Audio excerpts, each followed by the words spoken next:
But two quick-fire goals. See Chelsea beat Fulham 2-0. Do you think things are beginning to look rosy at Stamford Bridge once more? Do you think Bowley will be like, good, we're turning a corner?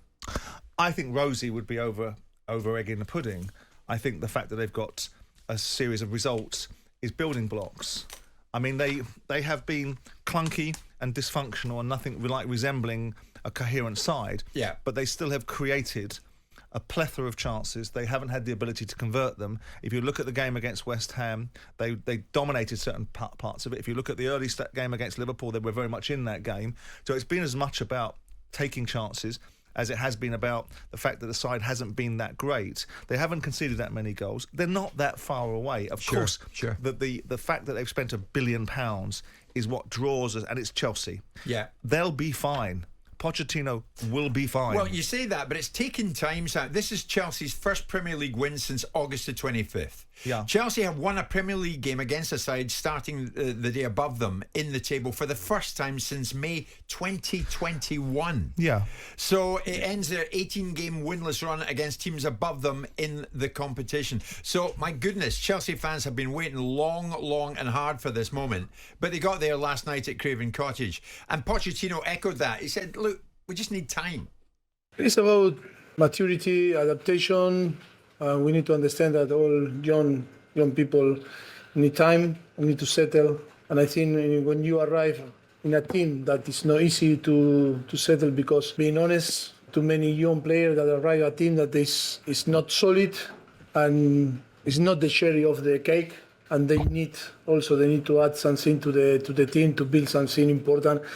Always is difficult, but I think it's about time. Is to have patience, to trust on these guys and this young talented player. It's about to build their confidence.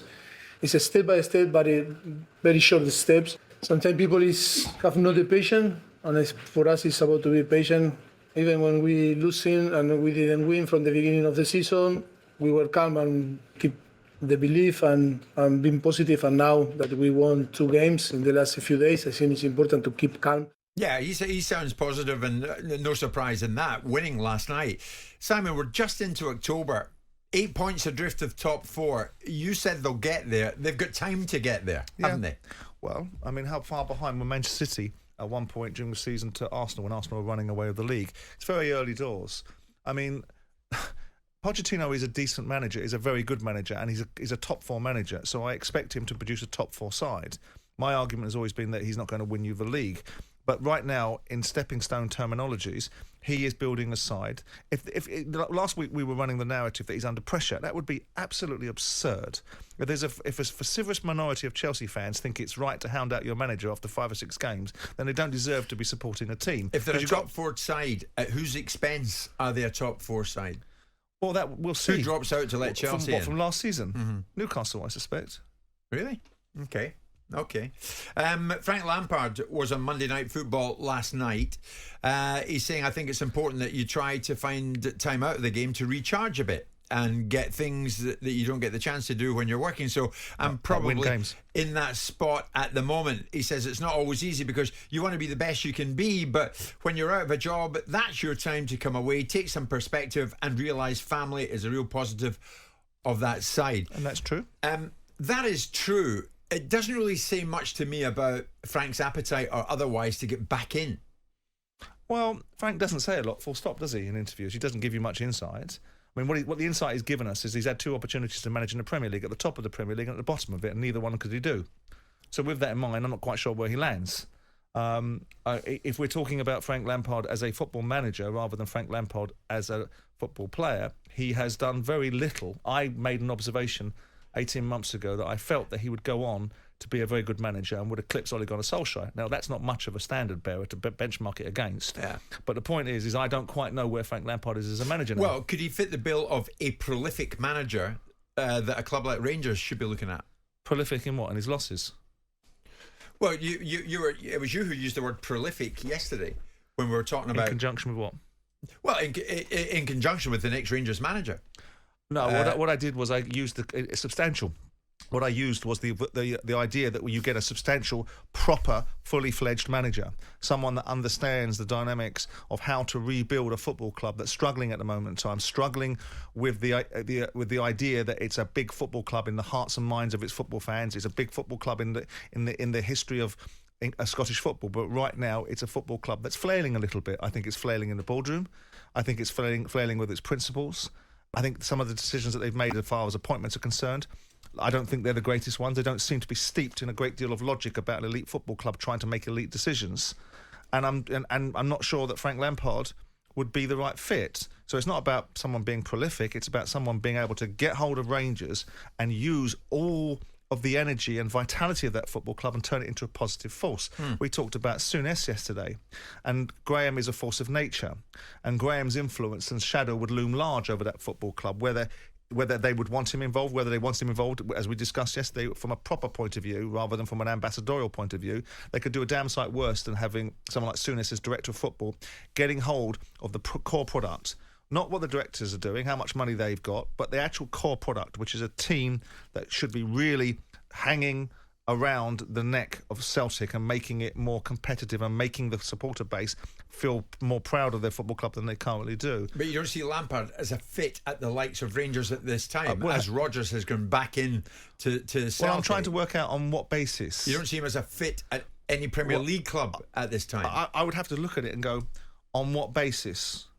What basis would I be looking at Frank Lampard as a fit for Rangers? What, on the strengths, weakness and opportunities and threats evaluation, what would I be looking at? In my debit column, what would I be putting? What would I be putting in my credit column? I don't think he did a particularly great job towards the end at Chelsea when he got resource. When he didn't have resource and it was needs must and he had young players, he did okay. At Derby, he didn't get them to the promised land after having opportunities to take top players into the Championship and play for Derby on loan. He goes to Everton. He didn't have the toolkit. He may well have kept them up by the skin of their teeth first time round, but when it came on top, Frank Lampard would have got them relegated. So where does that put Frank? Where does that put them? Is that Rangers stumbling upon a winner, someone that can galvanise the football club? What, because they lucked out once? But you're with talking the about Neil Warnock yesterday. Would it not be a case of Rangers stumbling upon Neil Warnock should they were to decide? I don't think you stumble upon Neil Warnock. I think he's right in front of your eyes. He's managed for 30 years and has had levels of success that have promoted many sides. He's a promotion expert. He's also a galvaniser. He's also someone that would probably drag the ball kicking and screaming into a better mentality of the way they should look at their football club rather than the current one without making it controversial. But of late, a championship manager with no European experience. But that's levels, isn't it? I mean, yes, I grant you. But we're talking about someone that would get this football club operating. Now, whether Warnock is the right example, maybe he isn't. Right? In my view, I think if Neil was given an opportunity to manage Rangers, he'd manage them a damn sight better than most people that we're speaking about and most people that have been in the job in the last 2 or 3 years. Now, with Lampard, the only reason you put Lampard in a conversation is because it's Frank Lampard, the player. You don't put him in the conversation because it's Frank Lampard, the manager. That's why it makes no sense to me. Where was Rangers' ambition when they went for Michael Beale? What did that tell the fan base? I'm sure he's a great coach. I'm sure that he was a really instrumental part of the Rangers' makeup that got some success under Steven Gerrard. Not great success, some success. And with that in mind, what made them think that was a leader? Because it wasn't. Michael may yet go on to be a manager. I'm sure he will be. I'm sure he's a capable individual. I don't admire his principles, but that's a different discussion. We all make mistakes. We all change. We all evolve. But Rangers have got to show the prerequisite amount of ambition for a leading club, albeit in a smaller league with the history and legacy, size and scale of that football club. Come on now. Lampard is just a figure of people's imagination right now. He needs to go and regroup, become a football manager, rather than have the illusion that because Frank is educated, erudite, doesn't offend anybody, balanced and has a legacy of being a wonderful player, that somehow that translates in the dugout. Yeah, but he's managed 2 Premier League clubs. And done what with them? Yeah, but the fact is, shed loads of experience. He's a winner of that, there is no doubt. No, he's a winner as a football player. There's a vast difference. Look at these people. Look at Jaap Stam. You want to tell me that's not a winner? No, but what was he meant to do at Chelsea? There was a transfer a better embargo job. on.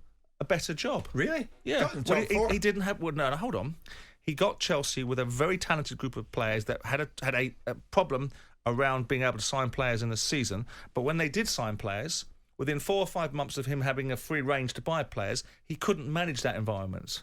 He couldn't manage Rudiger. He couldn't manage other people in that environment. And then you've got a manager come in. What happened when a manager came in? When Tuchel walked through the door? Oh, I know what happened. They went on and won the Champions League 4 months later and looked a very formidable side. We know that Tuchel again fell out of bed. With but Chelsea. What was Frank meant to do at Everton at the time he went in? Firefight. Better. Keep them up. And he Better. did. No, he would have got them. If they didn't bring Sean Dyche in January of last year, Frank would have got them relegated. Yeah, but With Sean all due hasn't respect, exactly found it an easy patch to that's work. not the point I'm making. They would be sitting in the Championship now and would be able to say that Frank didn't have the toolkit to be able to keep... No one expected Everton to be top 10, did they? No. They didn't expect them to be relegated either. There's one Rangers fan. Lampard, no justification for him to have the job. But that's my Rangers. Is there? Are there Rangers fans out there? I mean, it's often said that when somebody appears on Monday Night Football, they're waiting in the wings. Is Frank waiting in the wings? Is he waiting for a call from Rangers? I wonder. 03717 223344. Rangers fans, Frank Lampard. Good fit? You tell me. Jim White and Simon Jordan. Monday to Friday mornings from 10 on AM, on DAB, via the talkSPORT app and on your smart speaker. talkSPORT.